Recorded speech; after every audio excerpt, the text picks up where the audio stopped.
Hello, আসসালামু আলাইকুম। আমি আজকে খাঁটি গরুর দুধের পায়েস রান্না করে একটা রেসিপি করলাম। আমি পায়েসের জন্য 2.5 লিটার দুধ জাল দিয়েছি এবং এটা চুলায় দিয়ে দিয়েছি, জাল হচ্ছে। দুধটা একটু ঘন হয়ে আসলে এর ভিতরে আমি চাউল দেব। চাউল দেওয়ার আগে আমি আপনাদের সাথে দেখে আমি কি মশলা পায়েসে ব্যবহার করি। এটা কাঠবাদাম, এটা কাজু বাদাম, পেস্তা বাদাম আছে, মশলা আছে। আমি এগুলো ইন্ডিয়া থেকে নিয়ে আসি, এগুলো আমার সব সময় লাগে, এই জন্য আমি এগুলো ব্যবহার করি। তো আসলে মিষ্টি পায়েস যেটাই বলেন সেটাই করতে গেলেই বাদাম না দিলে আসলে ভালো লাগে না। বাদামটা আমার খুব পছন্দ, এগুলো আমি করি। তো যাই হোক, এর সাথে আমি দুধের সাথে আমি এই যে পাউডার মিল্ক এটা মেশাবো, মার্কসের পাউডার মিল্ক এটা আমি ব্যবহার করি। আর সাথে আমি দেবো একটা বাদাম, এটা আমি ইন্ডিয়া থেকে নিয়ে আসছি, নামটা আমি সহজ জানি না। তো আমি চালটা যে ব্লেন্ডার করে একটু আদা ভাঙা করে রেখেছি, এটা চিনি গুঁড়া পোলার চাল। তো এটা আমি ধুয়ে শুকায়ে তারপর গুঁড়া করেছি।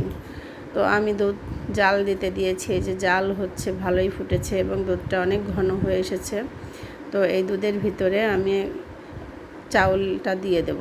চাউলটা দুধ দিয়ে আমি সিদ্ধ করব, পানি দেব না। এখানে সম্পূর্ণ খাঁটি গরুর দুধ, এখানে কোনো পানি দেওয়া নেই। এখন আমি চাউলটা দুধের ভিতর দিয়ে আমি আস্তে আস্তে নেড়ে চাউলটা সিদ্ধ করব। তো এখন আমি চালটা ভালো করে নাড়াচাড়া করে একটু সিদ্ধ হয়ে উঠলে এর ভিতরে আমি মশলাটা দিয়ে দেব। আমি এলাচ আর দারচিনি টুকরা করে রেখেছি একটু থেতো করে, এটা আমি এর ভিতরে দিয়ে দেবো।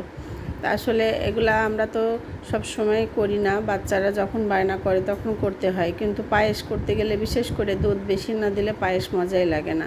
আমি তো 3-4 কেজি দুধ দিয়ে পায়েস করি, তো আজকে 3-4 কেজি দুধ হয়নি, 2.5 কেজি দুধ ছিল। আর গুঁড়া দুধ মিশাইছি, মিশিয়ে যে ঘন হয়ে এসেছে একদম। এটা আসলে অল্প একটু চাউল দিয়েছি, হ্যাঁ, চাউলটা 1 মুঠো। তাই অল্প চাউল দিয়ে যদি দুধ দিয়ে ঘন করে করা হয় আসলে খুব মজা হয়। আর আমার মেয়ে তো খুব পছন্দ করে, আমার ছেলে খুব একটা পায়েস পছন্দ করে না, তারপরেও আমি আর কি, এটা আমার খুব ভালো লাগে, আমি খেতেও পছন্দ করি, আমার হাজব্যান্ডও খুব পছন্দ করে, এজন্য পায়েসটা মাঝে মাঝে আমি করি।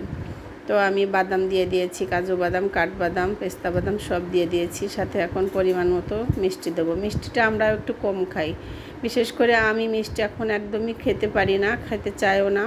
তারপরও পায়েসে তো মিষ্টি না হলে হয় না, তো পরিমাণ মতো দিয়েছি যাতে একটু কম মিষ্টি হয় সেইভাবে দিয়েছি।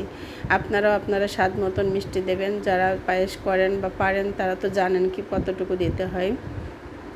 তো আমি আসলে এত পাকা গিন্নি না, জাস্ট একটা মানে ছোট ভিডিও করার জন্য আমি এটা দেখালাম। এটা দেখানোর কিছুই না, সবাই পারে পায়েস করতে, তারপরেও আমি করলাম।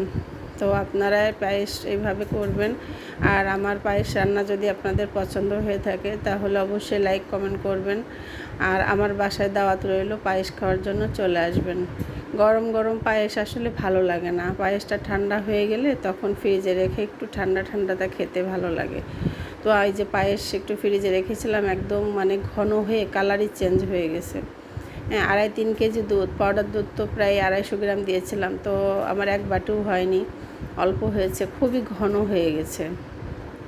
এই যে আমি পায়েসের থিকনেসটা দেখাচ্ছি যে কতটা ঘন হয়ে গেছে, একদম দইয়ের মতন হয়ে গেছে। তো খেতে মাশাআল্লাহ অনেক টেস্টি হয়েছে। আসলে আমি তো আপনাদের বোঝাতে পারছি না, এটা না খেলে বোঝা যাবে না। তো আসলে একটু খেয়ে টেস্ট করে দেখি যে আসলে কতটা মজা হয়েছে। তো আমি আসলে বেশি মিষ্টি খাই না দেখে অল্প একটু উঠিয়ে নিলাম, দেখি কতটা মজা হয়েছে।